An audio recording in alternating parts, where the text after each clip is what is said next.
오늘 우리 하나님 말씀은 두 군데에서 보도록 하겠습니다. 누가복음 17장 32절부터 33절 먼저 볼 텐데요.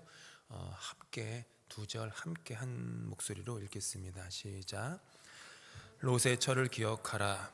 무릇 자기 목숨을 보존하고자 하는 자는 잃을 것이요 잃는 자는 살리리라. 디모데 전서 6장 9절에서 10절 이것도 함께 읽습니다. 시작. 부하려 하는 자들은 시험과 올무와 여러 가지 어리석고 해로운 욕심에 떨어지나니 곧 사람으로 파멸과 멸망에 빠지게 하는 것이라. 돈을 사랑함이 일만하게 뿌리가 되나니 이것을 탐내는 자들은 미혹을 받아 믿음에서 떠나 많은 근심으로 자기를 찔렀도다. 아멘.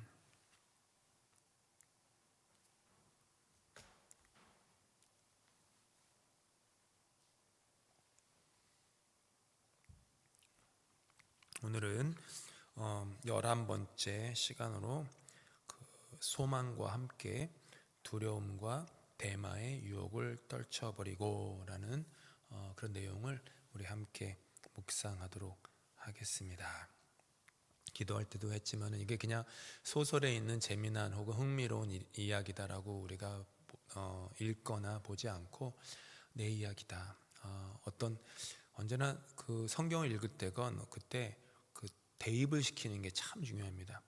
내가 이 사람의 모습은 내 안에 없는지, 저 사람의 모습은 없었는지, 내 삶에 이런 유사한 사건들은 없었는지 이렇게 보면서 나 자신을 이렇게 성찰하는 것이 굉장히 중요합니다. 그래서 오늘 이 11장의 내용을 통해서 우리의 그 지나왔던 삶을 한번 반추하고 또 앞으로 살아갈 삶에 좀 이정표를 세울 수 있는 그런 시간이 되면 좋겠습니다. 지난 시간에 크리스찬이 이제 허영 도시에 있었죠. 그래서 신실히 그곳에서 순교를 했습니다. 그리고 이제 크리스찬은 하나님의 역사로 말미암아 감옥에서 나와서 여정을 계속할 수 있게 되었고, 그 여정 중에 그 신실의 그 화형당하는 신실의 제 가운데 피어난 믿음의 열매인 소망이라는 사람, 원래 하나님을 거역하고 멀리 떨어져 살던 사람이었는데 크리스찬과 그 신실의 그런 모습과 결국 마지막 또 그 신실의 그 순교의 모습을 보면서 회심하게 되어서 자기 이름도 소망으로 바꿔서 순례길을 떠난 사람이죠. 어떻게 보면은 좋은 번역은 그 소망의 모습에서 바울 사도의 모습을 보았는지도 모릅니다. 스데반이 순교를 당할 때 거기에 앞섰던 사람이지만 그 가운데 그 일련의 과정을 거쳐서 회개함으로 그 소망의 천국 소망, 하늘나라 하늘 소망을 갖고 살아가게 되었던 그 모습인지도 모르겠죠. 아무튼 크리스찬과 소망은 허영 시장을 빠져나옵니다. 그 다음에 그 미사여구라는 그 마을 출신의 두마음이라는 사람을 만납니다. 사람 이름이 두마음이에요. 근데 이 두마음은 크리스찬과 소망에게 자기 이름을 밝히지는 않습니다. 미사여구라는 이 마을은 그 매우 부유한 마을이었습니다. 거기 살던 두마음은 그 중에서도 아주 가깝게 지내는 사람들이 있었는데 그 마을의 귀족이었던 변절경, 기회주의경, 미사여구경과 아주 가깝게 지냈고요. 또 일반 평민이었던 세 사람과도 가깝게 지내던 사이였습니다. 그 세 사람은 기름기 씨, 양다리 씨, 무관심 씨, 이렇게 변절, 기회주의, 미사여구, 기름기, 양다리, 무관심, 이렇게 6명의 사람들과 아주 가깝게 지내던 사람이 두마음이었습니다. 그의 외삼촌은 교구 목사였습니다. 목사의 이름이 두말 목사님입니다. 두말한다는 거죠. 그래서 두말 목사님이 이제 그 두 마음에, 이 집안 사람들은 다 두 개예요. 두 개. 마음이 두 개씩 갈라진 거죠. 그래서 그 외삼촌이었습니다.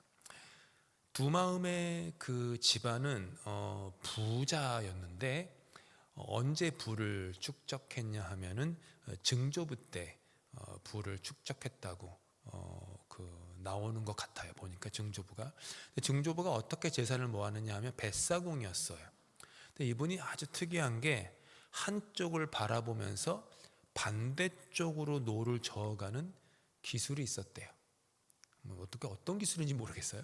한쪽을 바라보면서 반대쪽으로 노를 저어가는 그 기술로 부를 모아서 부자가 되었고, 두 마음 역시 자신의 그 부를 대부분 그것으로, 그러니까 한쪽을 바라보면서 다른 쪽으로 노를 저어가는 그런 것.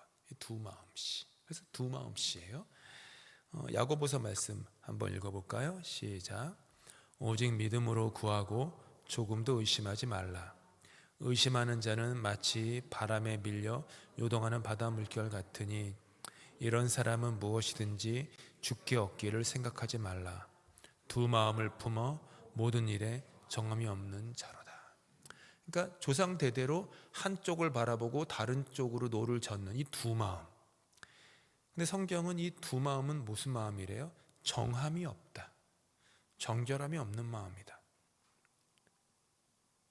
요동치는 바다 물결 같으니 주님께 무엇을 얻기를 생각하지 말라라고 얘기를 해요. 엘리야 선지자도 유사한 말씀을 했습니다. 그 바알 신을 따르는 이스라엘 백성들에게 이렇게 어떻게 보면 되게 격양된 어조로 얘기한 어투예요. 보니까 함께 읽을까요? 엘리야가 모든 백성에게 가까이 나아가 이르되 너희가 어느 때까지 둘 사이에서 머뭇머뭇하려느냐? 여호와가 만일 하나님이면 그를 따르고 바알이 만일 하나님이면 그를 따를지니라 하니 백성이 말 한마디도 대답하지 아니하는지라. 이렇게 갈라진 마음, 머뭇머뭇하는 마음들에 대해서 얘기해요. 엘리야는 둘 사이에서 머뭇거리지 말고 하나님을 따르라. 여호수아는 이스라엘 백성들이 그대들이 누구를 따르든지 간에 나와 내 집은 여호와를 따르겠다라고 얘기했던 것처럼 그렇게 결단해라. 결단해야만 한다라는 거예요. 이것도 좋고 저것도 좋고 살 수 없다라고 하는 거죠. 두 마음은 지금 인물 사람이에요. 설레역정에 나오는 이 두 마음은 신앙을 아주 신실하고 철저하게 지키는 사람들과는 사실은 매우 거리가 있던 인생을 살던 사람입니다. 그는 바람과 물살을 거스리려고 하지 않아요. 즉 바람과 물살을 거스르지 않는다라는 것은 시대적인 사조와 그 흐름을 거스르려 하지 않고 편승해서 산다. 그리고 주님께서 편안한 길을 걸을 때 그때에만 열정적으로 신앙생활을 한다라고 본인 입으로 그렇게 얘기해요. 나는 아주 열정적으로 신앙생활을 하는데 그게 언제냐면은 우리 주님이 편안한 길을 걸을 때. 그러니까 마치 푸른 초장 쉴 만한 물가를 거닐 때에는 아주 열정적으로 신앙생활을 한다.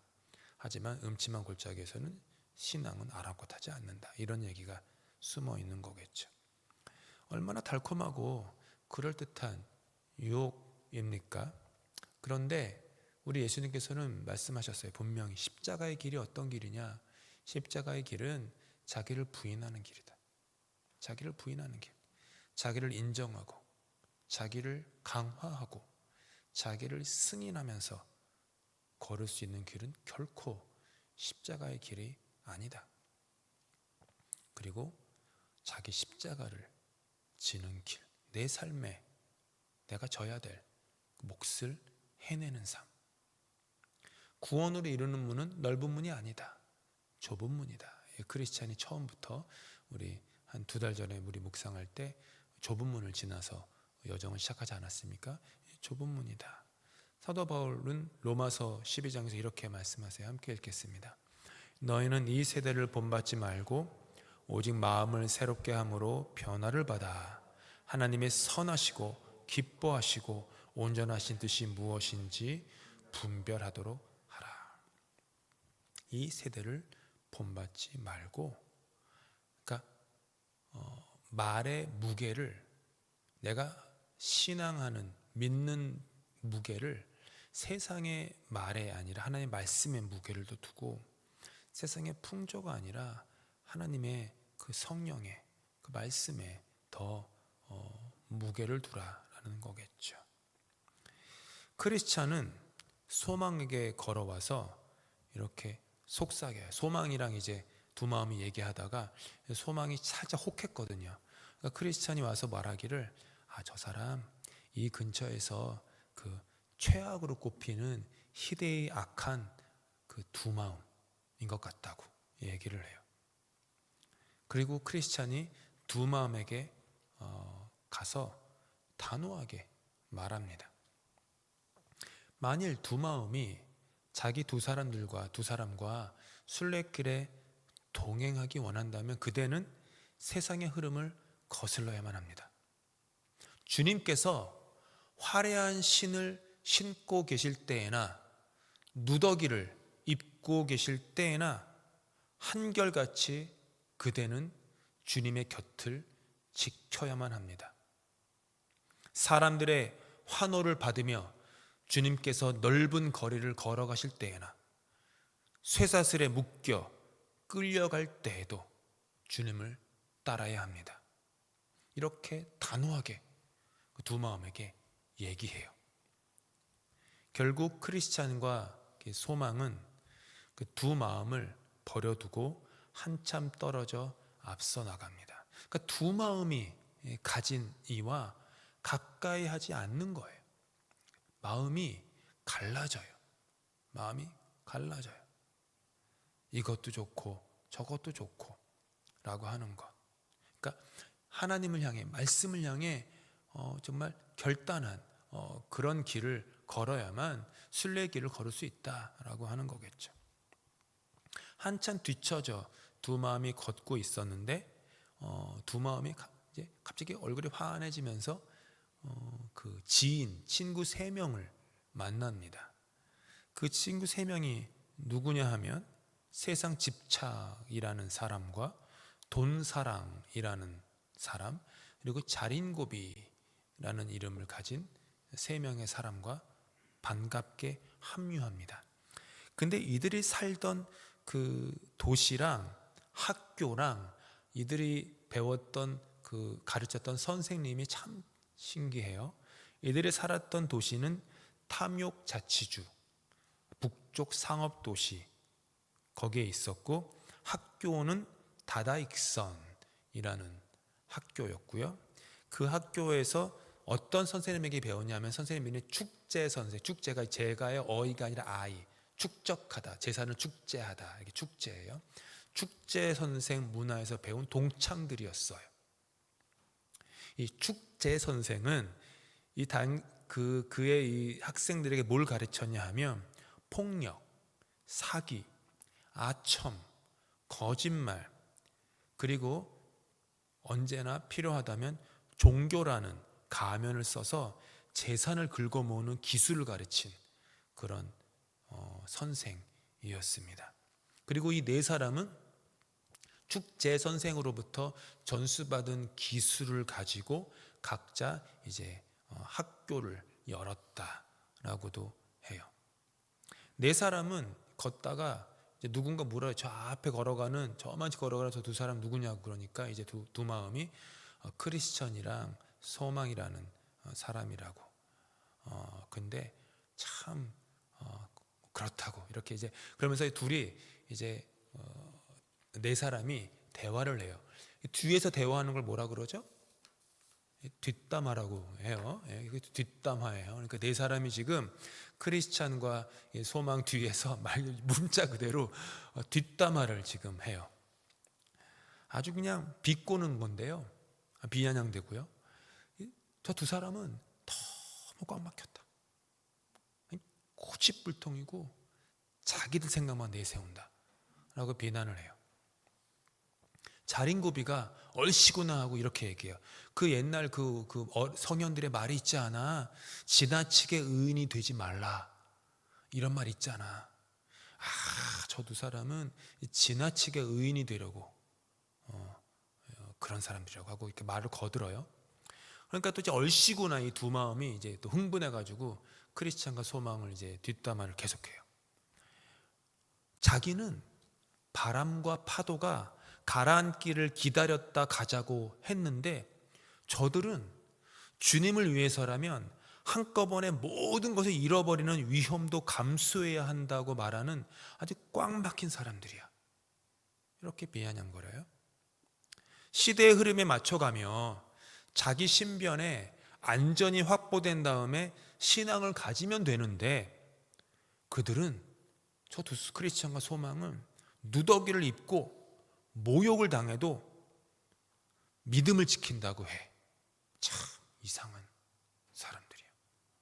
나는 화려한 신발을 신고 햇살 아래서 모든 사람들의 환호, 박수갈채, 인정, 사랑을, 애정을 받을 수 있어야 신앙생활을 하는 거라고 이야기했는데, 저들은 아니라고 해. 그러자 이제 세상 집착이 또 한마디 거듭니다.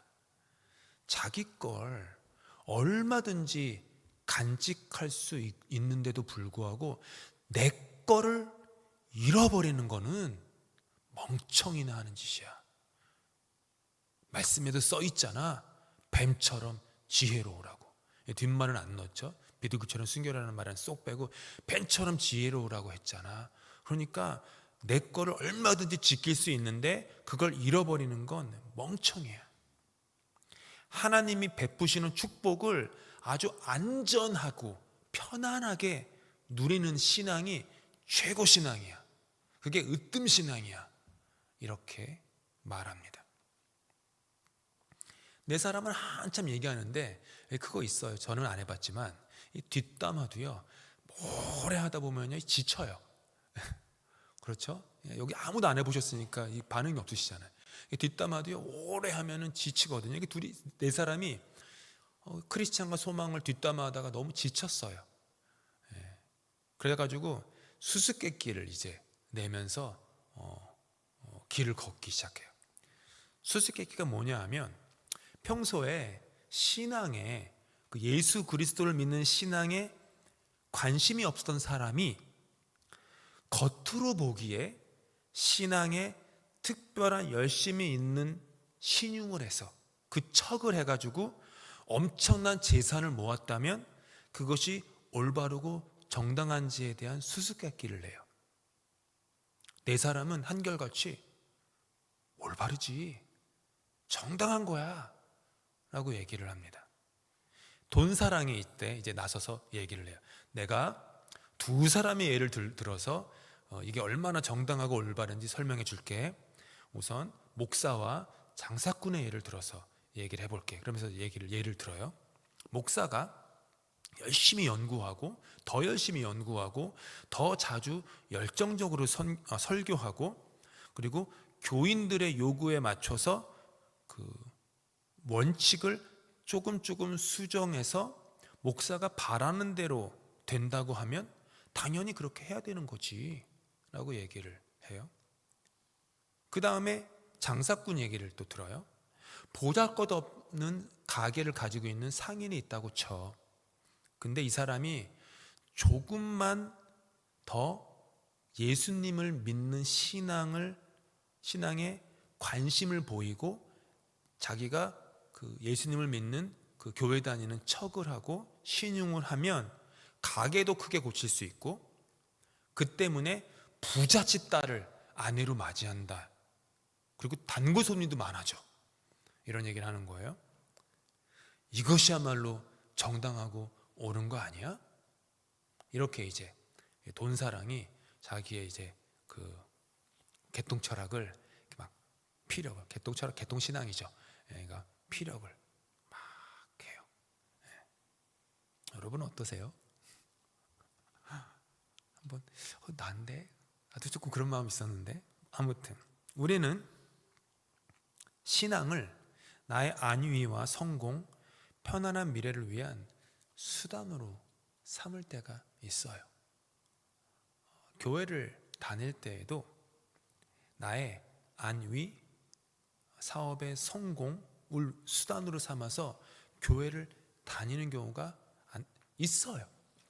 그래서 내 가게 혹은 내 사업을 더 잘하기 위한 어떤 그런 일련의 목적을 가지고 교회를 찾아와서 이 고객을 삼으려고 하는 어떤 그런 일들이 많죠. 많죠. 근데 크리스찬은 이런 어떤 사람들의 말을 이제 다 들렸나 봐요. 그래가지고 합류해가지고 그 성경의 진리로 이들의 어떤 그 말을 이렇게 막 조목조목 반박하면서 산산조각을 내요. 제가 볼 때 크리스찬은 1장에서 여행을 시작할 때는 이 정도의 신앙은 아니었는데 그 10장이잖아요. 오늘이 11장이잖아요. 이동안 이렇게 신앙의 우여곡절을 고난과 수많은 것들을 거쳐오면서 아주 그 신앙의 그 어떤 많은 어떤 그런 능력이 생긴 것 같아요. 그래서 그 하는 말을 들어보면은 참 놀라워요. 먼저 요한복음을 크리스찬이 예를 들어요. 함께 읽을까요? 내가 진실로 너에게 이르노니 너희가 나를 찾는 것은 표적을 본 까닭이 아니요 떡을 먹고 배부른 까닭이로다. 썩을 양식을 위하여 일하지 말고 영생하도록 있는 양식을 위하여 하라. 이 양식은 인자가 너희에게 주리니 인자는 아버지 하나님께서 인치신 자니라. 이게 지금 예수님께서 수많은 사람들을 먹인 다음이신데, 사람들이 예수를 따르는데 예수님을 따르는 이유는 표적을 본 까닭이 아니라는 거예요. 떡을 먹고, 즉 빵을 먹고 배불러서 예수님을 따라가기만 하면 빵을 얻으리라는 기대 때문에 예수님을 따른다라는 거예요. 너희들은 지금 표적을 보고 따르지 않는다. 그래서 요한복음이 말하는 표적은 참 특이한 단어인데, 여기서 요한복음은 다른 성경과는 달리 예수님이 하시는 기적을 기적이라는 단어를 쓰지 않고 표적이라는 단어를 써요. 요한복음 읽어보시면은요, 표적이라는 단어가 쭉 점철되어 있어요. 영어로는 sign. sign이 뭐죠? 어디를 포인트하는 거예요. 그게 표적이에요. 제가 지금 저기 스피커가 있네요 라고 표적을 그러니까 지목 포인트를 하면 여러분은 어딜 보셔야죠? 저 스피커를 보셔야 돼요. 검정색 스피커 저기 서 있는 거. 근데 어떤 분들은 제가 지목을 하니까 제 손가락만 보는 거예요. 지금 떡만 보면서 떡을 얻으려고 가는 사람들은 예수님이 가르치는 그곳, 하나님의 진리, 영생, 생명, 그곳을 바라보지 않고 손가락에서 떨어지는 콩고물만 바라보고 있다. 그 얘기인 거죠. 그렇게 따르겠다. 세상 유익을 얻고 즐기기 위해서 주님과 믿음을 이용하는 것, 가증한 거다라고 그래요. 이런 것들이 역사에 많았죠. 뭐 가끔 이렇게 유튜브를 보면 그 인류 역사에 대해서 막 교수님들이 나와가지고 막 대담을 하고 이러는 게 있는데, 서양 역사를 얘기하면 대부분 기독교의 역사잖아요. 근데 거기 보면 이제 뭐 로마 제국과 그 다음에 동로마, 서로마, 그러다가 콘스탄티노플 나오고 뭐 십몇 차례가 이르는 십자군 전쟁 등등등 쭉 역사를 얘기하는데, 그 밑바닥에 있는 거 다 주님과 믿음을 이용해서 세상 유익을 얻고 즐기기 위한 그런 것들에 점철된 이야기들 너무 많아요. 크리스찬은 두 번째로 창세기 34장에 나오는 그 하몰과 세겜이라는 사람의 예를 들어요. 하몰과 세겜이 누구냐면 이방인인데 그 야곱의 딸들을 갖고 싶어 했어요. 그리고 야곱이 가지고 있는 그 목축업을 크게 했으니까 야곱이 거부였으니까 그 재산을 탐냈어요. 그래가지고 그 좀 안 좋은 일을 했죠. 그랬는데 그들이 원하는 것을 야곱의 딸들 아내로 삼으려면 그대들은 할례를 받아야 합니다라고 얘기를 하죠. 할례. 그래서 하몰과 세겜은 집안 사람들을 설득해 가지고 다 남자들이 할례를 받고, 그 결과는 우리가 창세기에서 잘 알고 있는 참혹한 내용이죠. 근데 한번 보세요. 하몰과 세겜은 여인과 돈을 얻기 위해서 신앙의 가장, 그 당시 유대교 신앙에 있어서 가장 중요한 할례라고 하는 것조차 했다라는 거예요. 할례. 그러니까 지금으로 하면은 세례인데, 사실 세례보다는 할례가 더 정도가 세지 않나요? 근데 세례도 마찬가지예요. 누구 딸들을 어떤 내가 결혼하기 위해서, 재산을 얻기 위해서 세례를 받는다, 그런 거. 그리고 그 결과가 얼마나 참혹한지 크리스찬은 얘기를 해주죠. 누가복음의 말씀도 크리스찬이 인용을 해요. 함께 읽겠습니다. 긴 옷을 입고 다니는 것을 원하며 시장에서 문안받는 것과 회당의 높은 자리와 잔치의 윗자리를 좋아하는 서기관들을 삼가라. 그들은 과부의 가산을 삼키며 외식으로 길게 기도하니 그들이 더 엄중한 심판을 받으리라 하시니라. 보니까 바리새인들이 장황하게 오래 하는 기도가 뭐였다라는 거예요? 거칠애였다라는, 거칠애. 속내가 있는, 속내가 뭐죠? 남편을 잃은 여인들의 재산을 빼앗으려는 생각뿐이었다.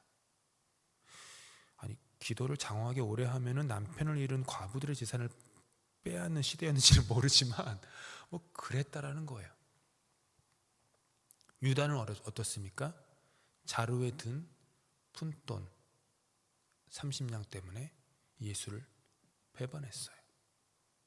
크리스찬이 마지막으로 예를 든 사람은 마술사 시몬이었습니다. 마술사 시몬은 바울이 전도 여행 때 만난 사람인데, 바울이 말씀을 전하고 안수를 해서 기도하니까 사람들이 막 낫는 거예요, 병이. 그러니까 시몬이 마술을 부리던 사람이었는데 바울의 그 능력이 탐이 났던 거예요. 그래가지고 봤더니 바울이 성령의 충만으로 그 일을 하고 있다는 걸 알게 됐어요. 그래서 시몬이 바울을 찾아가 얘기해요. 내가 얼마의 돈을 주면 나도 성령 충만을 받을 수 있겠습니까? 이 얘기를 해요. 돈 주고 성령을 사겠다라는, 성령 충만을 사서 내가 마술사 일을 더 잘해가지고 돈을 많이 벌겠다. 바울한테 어떤 말 들었을지는 이렇게 알아서 상상을 하시고요. 마술사 시몬. 지금 크리스찬은 그런 일련의 성경에 나오는 사람들과 예수님의 말씀을 들어가면서 그 네 사람이 가지고 있는 그 정말 말도 안 되는 그런 생각들을 조목조목 반박하면서 산산조각을 내죠. 세상을 위해 신앙을 찾으면 결국 세상을 위해 신앙을 버리게 되는 겁니다. 유익과 이익에 함몰된 신앙은 본질적으로 무속이에요. 본질적으로 미신이에요. 우리 새신자반에서도 제가 여러 번 강조했고, 성수자반에서도 한 번 더 강조했는데, 기복은 좋은 거예요. 복을 비는 것. 왜냐하면 하나님은 복 주시는 분이에요. 우리 기독교 신앙에서 하나님이 주시는 복을 가볍게 여기면요, 그거는 신앙이 아니에요. 아브라함이고 누군가, 하나님은 다 복을 주심으로 신앙의 여정을 걸어갔어요. 하나님이 아브라함에게 복을 주심에 아브라함이 그 길을 떠난 거예요. 하지만 기복주의는 아니죠. 기복주의는 아니에요. 마치 우리 성경 공부할 때도 말씀드렸지만, 자동차가 거리를 달리라고 샀는데 AS가, 애프터 서비스가 너무 좋아가지고 자동차를 평생 그 정비소에다가 두는 거, 그게 기복주의. 달려야 되는데 차는 위험이 있어도, 움직여야 하는데, 나아가야 되는데, 그걸 기복주의라고 하는 거죠. 기본적으로 유익과 이익에만 함몰되면 무속이에요. 미신이에요. 거기에는 단언컨대 내가 신앙하는 대상과 인격적인 관계가 있을 수 없습니다. 유익과 이익으로 점철된 관계에 어찌 인격적 관계가 있을 수 있겠습니까? 서로 이용하는 거죠. 굿하는데 저는 한 번도 안 해봐서 모르지만 몇 천만 원 든대요. 우리 몇 천만 원 헌금 안 하잖아요. 그렇잖아요. 근데 굿할 때요, 몇 천만 원 굿해요. 정말로 그렇대요. 그러면 그 굿을 왜 합니까? 뭐 병이 났건, 남편이 뭐 성공을 하건, 관직을 얻건, 뭐 등등 내가 바라는 소욕과 욕망이 있기 때문 아닙니까? 그래서 신에게 빌죠. 거기에는 그 비는 대상과의 인격적 관계가 절대 있어. 거래예요, 거래.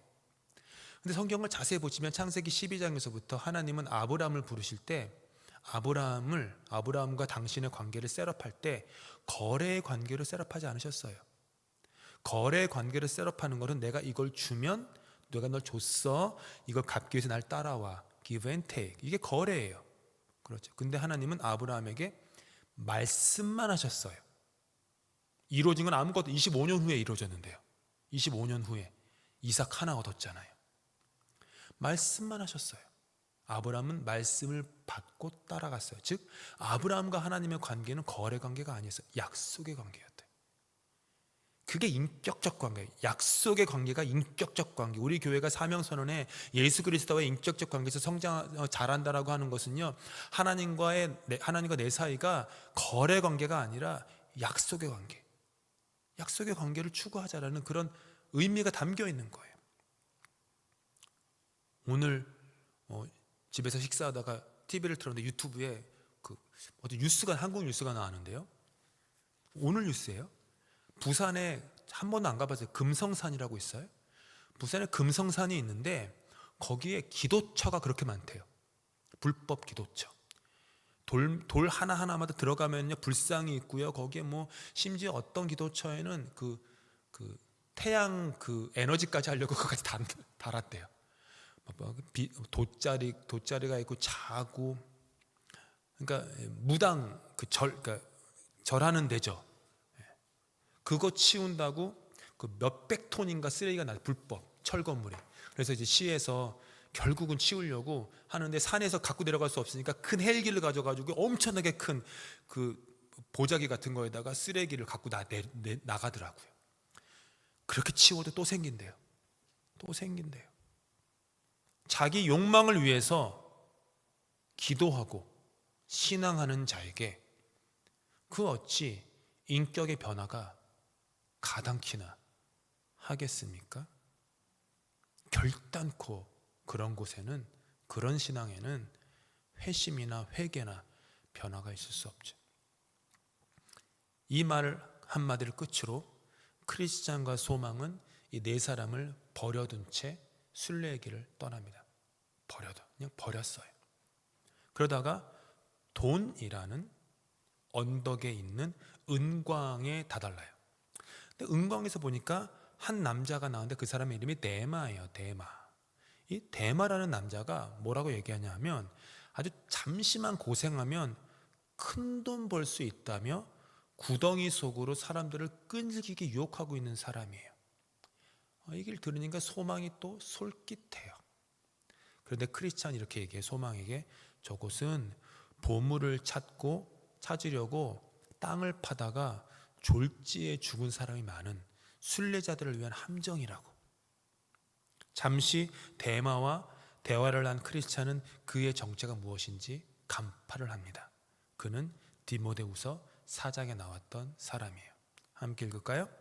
데마는 이 세상을 사랑하여 나를 버리고 데살로니가로 갔고, 바울이 감옥에, 디모데후서는 바울의 마지막 그 서신으로서 죽기 바로 전에 쓴 마지막 편지거든요.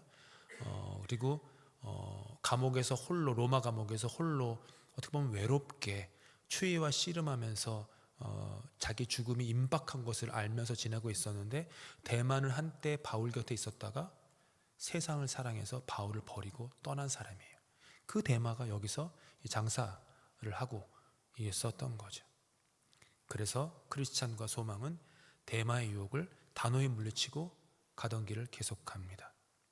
반면 두 마음과 그의 세 명의 동창들은 대마의 부름에 아니나 다를까 쉽게 넘어가 은광으로 향합니다.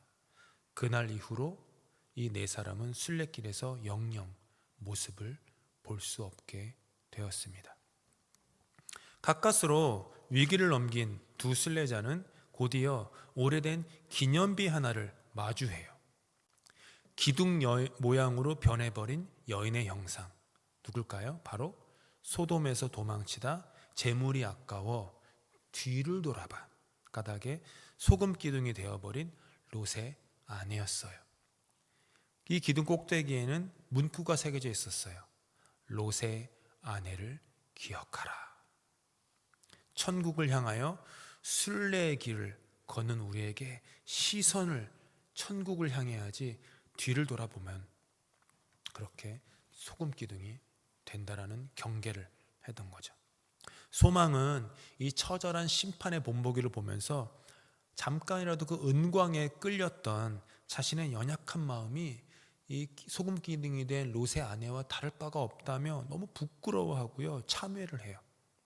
크리스찬은 소망에게 여기서 본 것을 명심해, 그리고 신비에 마음판에 굳게 새겨, 그리고 두 마음을 품지 말고 앞만 보며 걸어가. 누가복음 말씀 읽을까요? 손에 쟁기를 잡고 뒤를 돌아보는 자는 하나님의 나라에 합당하지 아니하니라. 우리 역시 연약한 사람들이죠. 신앙의 연륜이 깊어도 세상의 흐름과 편안한 앞에서 자꾸만 뒤를 돌아보게 되는 그런 연약한 존재들이죠.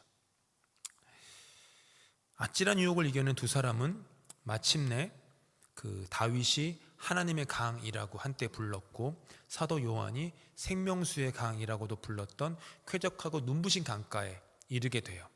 그리고 그들은 그곳에서 시원한 수정 같은 강물을 마실 때, 그 강물을 마실 때 지친 영혼에 다시 생기를 얻습니다. 양쪽 강변에 심어진 생명나무의 잎사귀를 먹으며 여행 중에 얻은 상처와 질병을 깨끗이 치유받습니다. 아름다운 백합꽃이 흐드러지게 핀 향기롭고 안전한 풀밭에 누워 그들은 달콤한 꿀잠을 자면서 완전한 쉼과 회복을 누리죠. 우리 영혼이 살아나고 우리 영혼이 일어나는 곳이 어디죠? 은광이 아니에요. 생명수 강가라는 얘기예요. 저는 이 이야기를 읽으면서 시편 1편 말씀이 마음에 꽉 와닿았어요. 우리 시편 1편 말씀 함께 읽겠습니다. 시작. 복 있는 사람은 악인들의 꾀를 따르지 아니하며 죄인들의 길에 서지 아니하며 오만한 자들의 자리에 앉지 아니하고 오직 여호와의 율법을 즐거워하여 그의 율법을 주야로 묵상하는도다. 그는 시냇가에 심은 나무가 철을 따라 열매를 맺으며 그 잎사귀가 마르지 아니함 같으니 그가 하는 모든 일이 다 형통하리로다. 악인들은 그렇지 아니하며 오직 바람에 나는 겨와 같도다. 그러므로 악인들은 심판을 견디지 못하며 죄인들이 의인들의 모임에 들지 못하리로다. 무릇 의인들의 길은 여호와께서 인정하시나 악인들의 길은 망하리로다. 생명수 강가에서 뭐가 있는 거죠? 생명의 말씀이 있다라는 거예요. 그의 주의 율법을, 오직 여호와의 율법을 즐거워하여 그의 율법을 주야로 묵상하는도다. 그런 자가 시냇가에 심은 나무라는 거예요. 주야로 말씀을 묵상하니 그 말씀이 생명수 강물이기 때문에 주야로 철을 따라 먹고 열매를 맺으며 잎사귀가 마르지 않는다. 생명의 말씀이 우리를 보호한다라는 겁니다.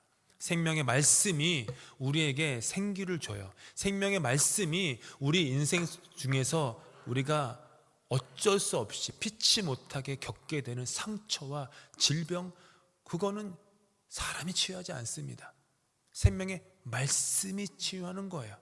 저 역시도요, 저를 살리는 말씀이 없었다면 한순간도 이 자리에 설 수 없어요. 이건 그냥 제가 그냥 꾸민 말이 아니라 문자 그대로의 고백이에요. 매 순간 말씀의 자리에 준비된 말씀을 들고 올라서서 설교를 하는 목사이지만 사실 돌아보면 저의 영혼을 어제나 오늘이나 살렸던 것은 항상 그 생명의 말씀이었어요. 말씀. 그렇게 보면은 제가 여러분에게 설교를 하는 것이 아니라 주님께서 제 안에 매 순간순간 설교를 하시는 거죠. 이 말씀을 가까이 하면서 사십시오. 베드로도 세세토록 주의 말씀이 있다라고 선포해요. 우리에게 전해진 복음이 말씀이다라고 얘기합니다. 변하지 않는 영원한 말씀이 육신을 입어서 우리에게 복음으로 다가왔다라고도 선포해요. 사도행전을 보시거나 골로새서를 보시거나 에베소서를 보면요, 반복되는 말이 있어요. 뭐냐면 복음의 말씀을 듣고라는 말이 반복돼요. 복음의 말씀을 듣고, 즉 복음의 말씀이 아니고서는 도무지 순례 여정을 할 방법이 없다라는 거예요. 신앙생활을 하면서 말씀을 소중히 여기고 말씀을 늘 무겁게 여겨서 우리에게 마음이 결코 두 마음이 되지 않고 정결한 마음, 순결한 마음, 갈라지지 않은 하나의 마음이 되어서 세상의 모든 유혹과 내 안에서 일어나는 모든 속삭임들을 물리치고 천성을 향하여 끝까지 걸어가야 하지 않겠습니까? 복음의 말씀은 모든 믿는 자에게 구원을 주시는 하나님의 말씀입니다. 그러니 크리스찬과 소망처럼 순례 여정을 걸어가는 우리 모두가 늘 생명수 강가에서 그 생명의 말씀으로 말미암아 상처와 아픔을 치료받고 새로운 힘과 능력을 공급받아 우리에게 주어진 그 표대를 향하여 끝까지 달려갈 수 있는 저 여러분 다 되실 수 있기를 예수님의 이름으로 축복합니다. 시간이 가서요, 제가 바로 기도하고 마실 텐데요, 광고 하나만 하면은요, 아까 우리 기도했지만 오늘 우리 안찬주 우리 연주자 반주자 청년 뭐라고 불러, 오늘이 마지막입니다. 오늘 수예배가 마지막이고 지난 4년인가요? 여기 수예배 반주한 지 박사과정 몇 년 했어요? 4년. 박사과정 하는 내내 반주했잖아요. 그러니까 정말 오늘이 마지막으로 이제 하는데 꼭 기도해 주시고 가는 길에 좀 축복해 주시면 좋겠고요. 그 이번 주 내일 모레 금요일 오후 5시에 이 자리에서 그 졸업 연주회 오늘 들어보니까 한 40분 정도 시간이 된다고 하네요. 그래서 졸업 연주회 있으니까 많이들 참석하셔서 축복해 주시고 또 축하해 주시고 격려해 주시고 또 기도해 주실 수 있으면 감사하겠습니다. 이번 주 금요일 이 자리에서 오후 5시에 있겠습니다. 함께 기도하고 마치겠습니다. 생명의 근원 되시는 하나님 아버지, 오늘 철로 역정의 말씀을 통해 우리 내면의 두 마음을 비추어 주시니 감사합니다. 세상을 향한 집착과 안일함 때문에 혹은 눈앞의 유익 때문에 주님을 따르는 길에서 머뭇거렸던 우리의 연약함을 고백합니다.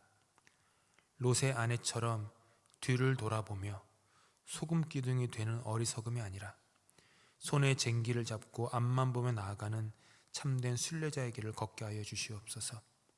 세상이 우리에게 주는 은광의 유혹을 뿌리치게 하시고 오직 주님의 말씀이라는 생명수의 강가에서 쉼을 얻으며 다시 살아나는 우리 모두가 되게 하여 주시옵소서.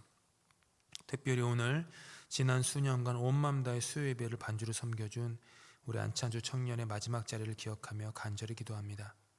매주 정성스러운 선율로 우리의 기도를 돕고 예배자를 풍성하게 채워준 그 헌신을 주님께서 기억하여 주시옵소서. 졸업을 하고 새로운 여정을 시작하는 그의 앞날 위에 하나님의 신실한 인도하심이 있기를 주님 소망합니다. 특별히 성경의 말씀으로 그 길을 축복합니다. 여호와는 내게 복을 주시고 너를 지키시기를 원하며 여호와는 그의 얼굴을 내게 비추사 은혜 베푸시기를 원하며 여호와는 그 얼굴을 내게로 향하여 드사 평강 주시기를 원하노라. 주님, 우리 안찬주 형제가 어디를 가든 주님의 얼굴빛 아래 거하게 하시고 그 손길을 통해 하나님의 영광이 계속해서 울려 퍼지게 하여 주시옵소서. 그동안의 수고에 하늘의 위로를 더하여 주시고 새로운 시작 앞에서 두려움 없이 전진하는 복된 인생 되게 하여 주시옵소서.